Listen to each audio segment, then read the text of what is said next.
एक घटिया इंसान। तुम्हारी औकात ही क्या है कि तुम मुझसे कोई भी बात कर सको? गलती हो जाती है मुझे, मैं बहुत गुस्से में आ जाता हूँ। दरवाजा नहीं खोलोगी तो क्या कभी आमना सामना नहीं होगा? बंद करो, नहीं ड्रामा।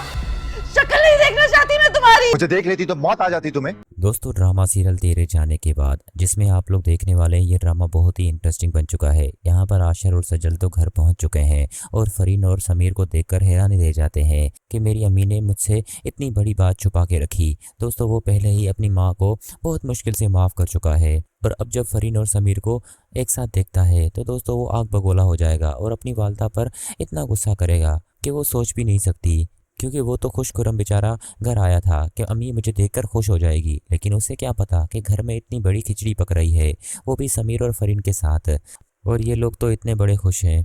आशर देखकर हैरानी रह जाता है, अपनी अम्मी को तो माफ़ करने के लायक तक नहीं छोड़ता। हालांकि उसकी वालदा इतनी गिड़गिड़ाएगी कि बेटा ऐसी कोई बात नहीं है, फरीन के पास कोई घर नहीं था, समीर के पास भी कोई जॉब नहीं थी, इस वजह से मैंने बना दी और आखिरकार फरीन मेरी बेटी है, मुझे उसका दुख देखा नहीं गया।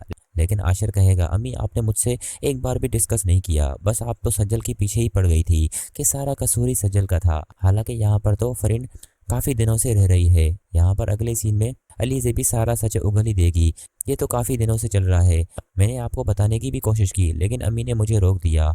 यहाँ पर दोस्तों अलीज़े पर भी आशर गुस्सा करता है कि तुमने क्यों नहीं बताया, लेकिन वो अपनी वजह बता देती है कि अम्मी ने मुझे रोक दिया। वहीं अगले सीन में दोस्तों आप ये भी देखेंगे कि हमाद की वालदा की तबीयत भी दिन ब दिन बिगड़ती जा रही है और माँ इसका फ़ायदा उठाती है और हमाद को तो पता ही नहीं होता कि आखिरकार मेरी वालदा को हुआ क्या है।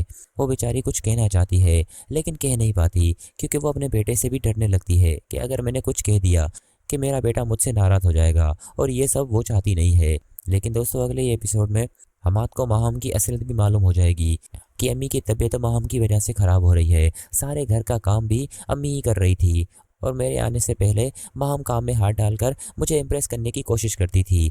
वहीं जब माहम की असलियत खुलेगी तो वो कहीं की नहीं रहेगी, क्योंकि हमाद तो उसे बहुत मोहब्बत करता है, लेकिन उससे ज़्यादा मोहब्बत वो अपनी माँ से करता है। वो अपनी माँ के बारे में ऐसा कुछ सोच भी नहीं सकता कि उसे तकलीफ़ हो, क्योंकि उसकी माँ के खिलाफ जाकर उसने शादी तो कर ली, लेकिन ये सब उससे बर्दाश्त नहीं होगा।